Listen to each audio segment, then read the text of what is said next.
Hey everyone, hope you're having a great day. You're listening to the RX Daily Dose. Today's episode is being recorded for Monday, September 12th, and I'm your host, Ian Parnagoni. We update this podcast for healthcare providers, medical professionals, and anyone who has an interest in drug updates. Don't forget to like, share, and subscribe on all your favorite podcast platforms and social media, including iTunes, Spotify, YouTube, and Instagram. All links can be found in the show notes below. So we have a short episode this week, just two things to go over from the FDA today, including the approval of Spevigo for GPP flares and approval of Daxxify as a competitor to Botox Cosmetic. As always, feel free to skip around. I'm going to include times in the show notes so you get the updates that interest you. First up this week, the FDA approved spesolimab, which goes by brand name Spevigo, and is the first approved treatment option for generalized pustular psoriasis flares in adults. Spevigo is a novel selective antibody that blocks the activation of the interleukin-36 receptor, a key part of a signaling pathway within the immune system shown to be involved in the cause of GPP.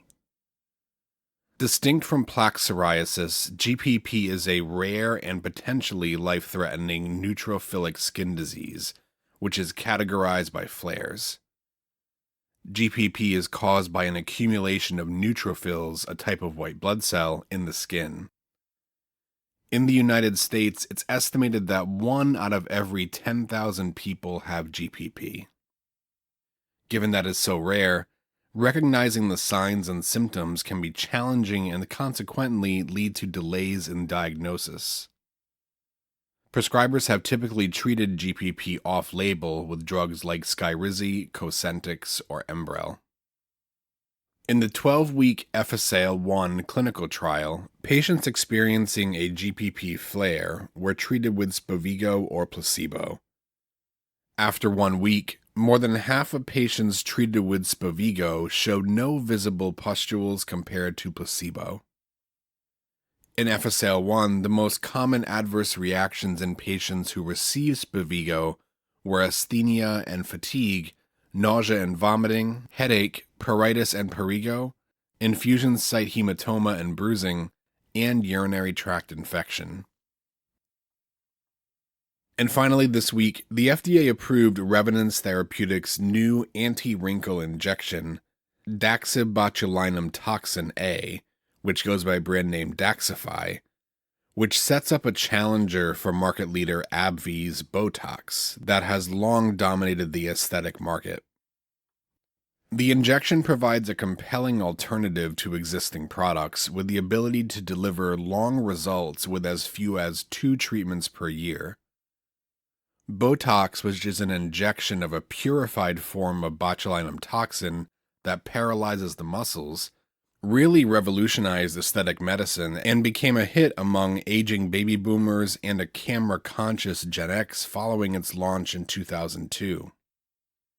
The drug was approved by U.S. regulators for treating glabular lines. Those are wrinkles between the eyebrows that make people appear older. Daxxify has shown in a study that it can reduce the severity of frown lines for up to 6 months, nearly doubling that of Botox. And the California-based drug developer is pinning its hopes on the outcome to help grow market share. The U.S. approval of Daxxify was based on the data generated in the Sakura Phase 3 clinical trial program, which included more than 2,700 patients and approximately 4,200 treatments. In the trials, 74% of subjects achieved a greater than 2-grade improvement in globular lines at week 4 per both investigator and patient assessment.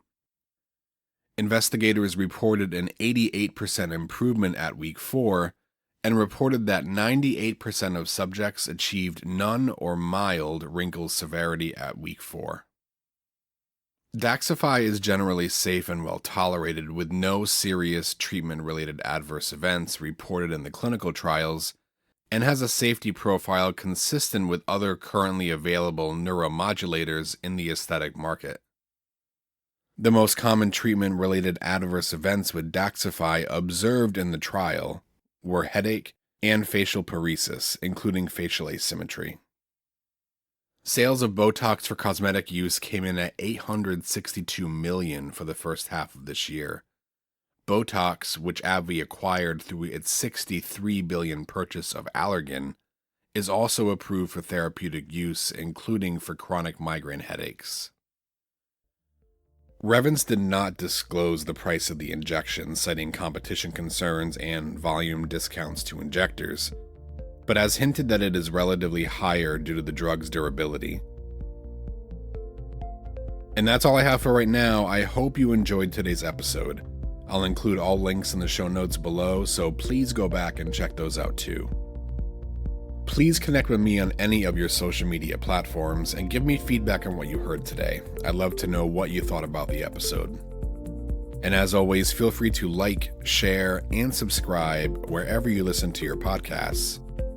And thank you so much for tuning in. Stay safe out there, and I hope you enjoy the rest of your day.